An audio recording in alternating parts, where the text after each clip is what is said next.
kembali lagi bersama aku, Siva Nurul Fauzia dengan NPM 121020679 kelas 2O Manajemen SDM. Di sini aku mau ngejelasin tentang pembelajaran berbasis kompetensi. Yuk mari kita simak video ini. Halo hai semuanya, kembali lagi bersama aku. Di TM 13 kali ini kita akan mempelajari tentang kompetensi based learning. Yuk mari kita simak. Yang pertama kita harus mempelajari tentang tujuannya nih. Tujuan pendidikan dan pelatihan berbasis kompetensi itu adalah kompetensi yang diharapkan dicapai peserta setelah menyelesaikan proses diklat. Kompetensi berbentuk kinerja atau unjuk kerja yang baik dalam bidang kehidupan atau pekerjaan. Kinerja yang baik dapat dicapai berkat kemampuan menerapkan pengetahuan, keterampilan, dan sikap perilaku. Ini adalah gambaran hubungan antara kompetensi, kemampuan, dan pengetahuan. Selanjutnya ada beberapa pengertian dari kurikulum berbasis kompetensi, pengertian kompetensi yang dikembangkan, dan pengertian desain dan pengembangan sistem. Kurikulum berbasis kompetensi adalah kurikulum yang ditunjukkan untuk menciptakan tamatan yang kompeten dan cerdas dalam membangun identitas budaya dan bangsanya. Kalau kompetensi yang dikembangkan berupa keterampilan dan keahlian bertahan hidup dalam perubahan, pertentangan, ketidakmenentuan, ketidakpastian, dan kerumitan dalam kehidupan. Yang ketiga ada desain dan pengembangan sistem. Desain dan pengembangan sistem pembelajaran dengan seluruh komponen di dalam harus difokuskan pada tujuan pembelajaran yang berisi kompetensi. Pembelajaran berbasis kompetensi tidak hanya difokuskan pada pencapaian peserta diklat, tetapi juga pada pencapaian pengajar. Teman, kali ini ada beberapa pihak di dalam kompetensi awal dan karakteristik awal peserta didik. Pihak pertama adalah pihak yang paling berkepentingan dalam hasil pembelajaran di masa depan. Mereka adalah pihak yang perlu dibantu penyelenggara diklat untuk membangun cita-citanya, itu peserta didik. Nah, pihak yang kedua adalah penyelenggara diklat. Di dalamnya termasuk pengajar dan pengelola satuan pendidikan. Pihak yang ketiga yaitu pengguna lulusan. Mereka adalah yang berkepentingan untuk mendapatkan lulusan sesuai kebutuhan lapangan kerja. Selanjutnya ada kompetensi dan pengukuran hasil belajar. Pada akhir proses pembelajaran, pengajar, peserta diklat, dan masyarakat ingin tahu bagaimana hasil pembelajaran. Pendesain pembelajaran perlu membuat alat pengukuran yang dapat mengukur kompetensi yang dimaksud dalam tujuan pembelajaran. Alat ukur yang dinyatakan valid dan alat ukur yang dapat mengukur sesuatu yang seharusnya diukur atau reliable.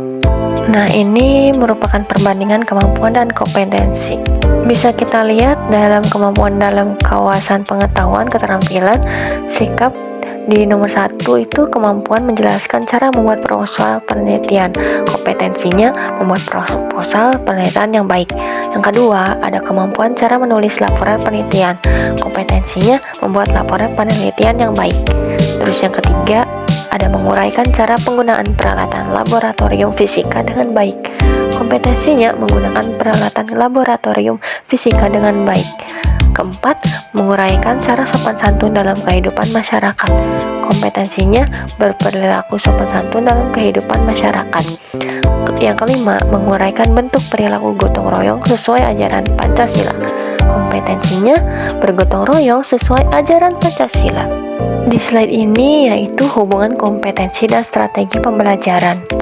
Dalam hal ini, pendesain pembelajaran diharapkan dapat melaksanakan kegiatannya secara bertahap, yaitu yang pertama, menentukan tahapan dan langkah kegiatan pembelajaran dengan urutan isi yang diarahkan pada pencapaian kompetensi. Demikian pula pada saat menentukan metode, media, alat, dan alokasi waktu harus mempertimbangkan kesesuaian unsur dalam strategi instruksional dengan kompetensi dalam tujuan pembelajaran. Nah, yang kedua, pengajar melaksanakan rencana strategi pembelajaran yang telah disusun dengan memasukkan upaya pemberian motivasi sepanjang proses pembelajaran. Nah, agar peserta didik memfokuskan perhatiannya pada seluruh pembelajaran.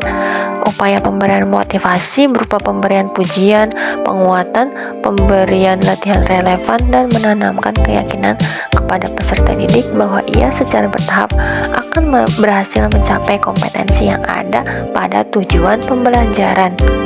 Iya teman-teman, kita ada di slide terakhir, yaitu hubungan kompetensi dan pengajar atau fasilitator.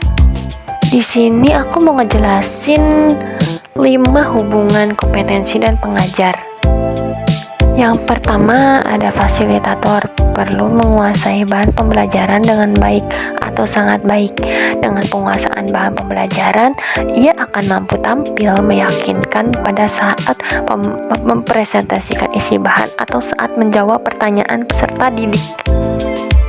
Next, yang kedua, fasilitator perlu terampil merancang dan melaksanakan strategi pembelajaran seperti tahapan pembelajaran runtut saat menyajikan isi pembelajaran, menggunakan berbagai metode, media, dan alat, mengelola waktu secara efisien, motivasi penguatan dan penghargaan sepanjang proses pembelajaran. Yang ketiga nih teman-teman, ada fasilitator perlu mampu menggunakan sumber belajar yang tersedia di perpustakaan, peralatan laboratorium, ruang pembelajaran, dan mampu menciptakan sendiri sumber pembelajaran lain jika sumber belajar ideal tidak tersedia. Yang keempat, fasilitator mampu merancang dan menggunakan alat pengukuran yang baik sesuai kompetensi dan tujuan pembelajaran. Alat pengukuran yang baik dilihat dari validitas, reliabilitas, dan kepraktisan penggunaannya.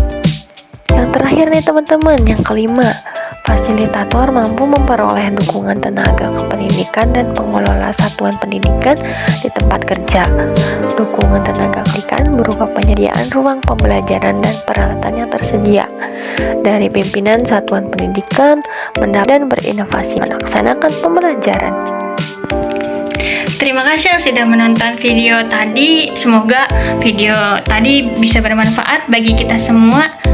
Dan sampai jumpa di video selanjutnya. Dadah!